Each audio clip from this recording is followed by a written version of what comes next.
मैं भाई मनोज अनमोल मोती में आपका धन्यवाद करता हूँ। अनमोल मोती सुनने वाले लगातार अनमोल मोती सुन रहे हैं और शिक्षाओं को पा रहे हैं, मगर मैं आज आपको फिर से कुछ बात बताना चाहता हूँ।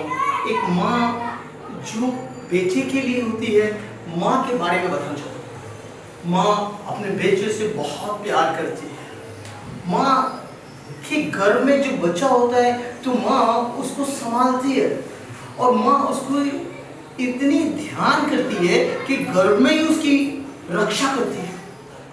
और जो घर में भी होता है तो करवट लेती है तो सोचती है कि उसे चोट ना लग जाए। माँ जब बच्चा पैदा हो जाता है तो खुद तो कहते हैं गीले में सो जाती है, मगर उसे फिर भी सूखा करके रखती है। माँ उसकी हर समय रक्षा करती है। मगर मैं आज आपको माँ के बारे में एक कुर्बानी बता रहा हूँ। माँ ने जो किया बलिदान, मगर बच्चा ना समझ पाया, बच्चा ना समझ पाया। एक बेचारा नौजवान और नौजवान बेटा काफ़ी समय बाद स्कूल कॉलेज पढ़ने के बाद एक बनने लगा, मगर उसकी माँ आँखों से अंधी थी। उसकी माँ की दोनों आँखें नहीं थी, उसकी माँ की दोनों आँखें काम नहीं कर रही थी, मगर वो अपनी माँ से चिढ़ने लगा और अपनी माँ से छलने लगा और वो अपनी माँ से नफरत करने लगा। क्या हुआ ऐसा? क्यों हुआ ऐसा? वो अपनी माँ से नफरत करने लगा। माँ ने उसको पाला बड़ा किया, सब कुछ किया, पेट में भी रक्षा की, हर जगह रक्षा की, पर नफरत क्यों? बस एक ही बात थी। उसके दोस्त कहते थे कि तेरी माँ तो आंखों से अंधी है। छोटेपन में थे तो बच्चे चिढ़ाते थे कि तू तो अंधी का बच्चा है, तेरी माँ तो बिल्कुल अंधी है और वो तो किसी काम की भी नहीं है। वो क्या करेगी? वो तुझे कैसे संभालेगी? तेरे को कैसे पढ़ाएगी? वो तो तेरे लिए एक ठोकर का कारण है।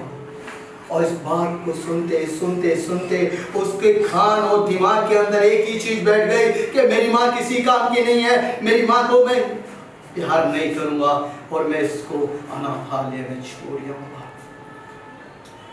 और उसके पास धन दौलत पैसा आने के बाद उसने अपनी माँ को एक ही काम किया और उसने कहा, माँ देखो अब यहाँ रहना अच्छा नहीं है और मैं तुम्हारी सेवा तो कर नहीं पाता हूँ, इसलिए मैं चाहता हूँ कि तुम अनाथालय में रहो। माँ कहने लगी, अरे बेटा मैं अनाथालय में कैसे रहूँगी? मैं तो यहीं रह सकती हूँ और मैं तेरी सेवा करूँगी। मैं तेरे से अलग नहीं हो सकती, मैं तुझसे बहुत प्यार करती हूँ, तू मेरे दिल का टुकड़ा है। बेटा कहने लगा, माँ देखो छोड़ो सब कुछ, आप तुम एक ही काम करो और जाओ अनाथालय में रहो। बेटा बिल्कुल इसी बात को कह रहा था, अनाथालय अनाथालय। माँ रोने लगी कि मैं अपने बेटे से कैसे अलग होंगी, मैं अपने बेटे से कैसे जुदा हो जाऊंगी, मैं अपने बेटे से दूर हो जाऊंगी। मगर माँ बेटे से बहुत प्यार करती थी। माँ ने कहा, बेटा तुझे जिस बात में खुशी मिलती है मुझे उस बात में अच्छा लगेगा।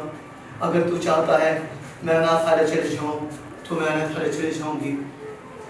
और वो बेटा अपनी माँ को अनाथालय में छोड़ आया।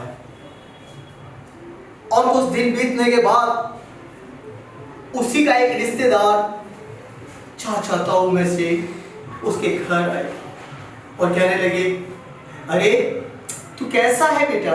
उसने कहा, हम अच्छे हैं और आए हैं हम यहाँ पर, तुम तो दिखाई दे रहे हो पर तुम्हारी माँ दिखाई नहीं दे रही है।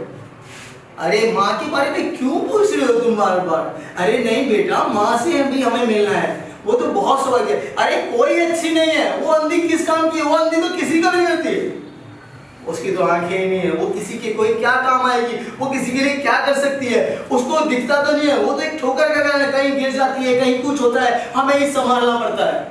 अरे बेटा इतना जहर और तेरी माँ के लिए ये कैसे बढ़ गया तेरे अंदर?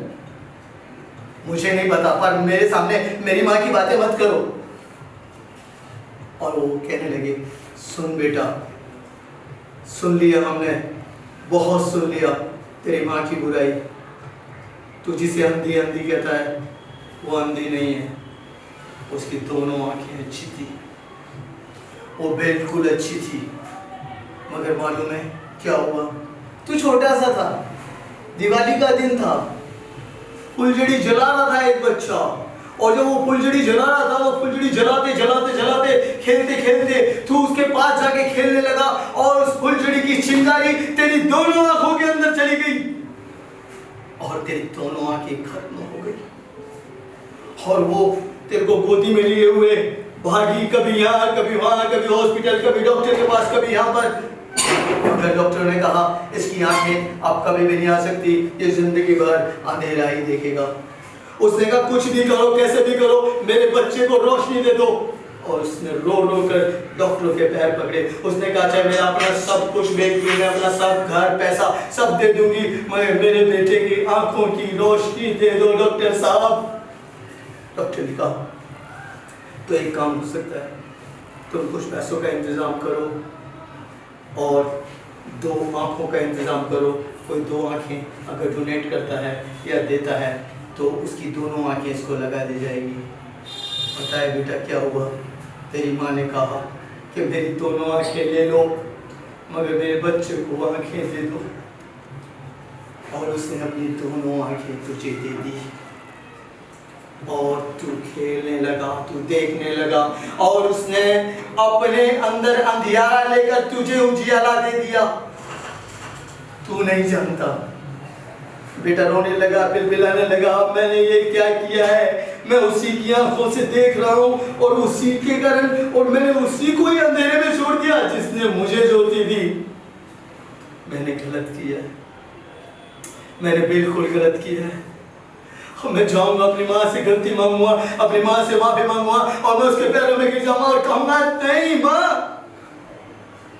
तू चल, मैं सदा तेरी सेवा करूंगा क्योंकि तूने मुझे ज्योति दी है अंधकार में से, तूने मुझे ज्योति में लाई है, तूने ही मुझे प्रकाश दिया है। और मैं एक बेकार और ना समझ था, मुझे समझ नहीं थी, मगर मेरी माँ मैं तुझे अब खुशियों की ज्योति दूंगा, मैं तुझे सब कुछ दिखाऊंगा, मैं तुझे अपनी आंखों से देख देख के बताऊंगा, मैं सारी चीजें करूंगा, मैं तेरी सदा सेवा करूंगा और मैं चला जाऊंगा अपनी माँ को ले आऊंगा। दोस्तों सच में इस बेटे के अंदर जब समझ आई, जब एक माँ ने बेटे पर एहसान किया, मगर माँ का तो एहसान बचपन से क्या, बच्चा जब घर में आता है तभी से होता है। मैं दोस्तों बताना चाहता हूँ अपने माता पिता की आज्ञाओं को मानो, अपनी माँ की सेवा करो और अपनी माँ के मार्ग और उसकी आज्ञाओं से ऊँचे कैसे क्यों ना हो, लोग चाहे कैसे क्यों ना कहें, लोग चाहे उसे बुरा क्यों ना कहें, मगर तुम उसे कभी बुरा ना कहना क्योंकि उसे ठेस लगेगी, उसे ठेस लगेगी। और ये समय रहा, मैं इस समय कहना चाहता हूँ अगर आप लोग एक शिक्षा पाते हैं, सीखते रहें, अगर आप सीख रहे हैं कुछ तो हमें कमेंट करें और हमें बताएं आपको ये वीडियोस अच्छी लगती हैं तो लाइक करें, सब्सक्राइब करें। मैं मनोज फिर विदा लेता हूँ। अनमोल मोती सुनते रहें सदा सदा।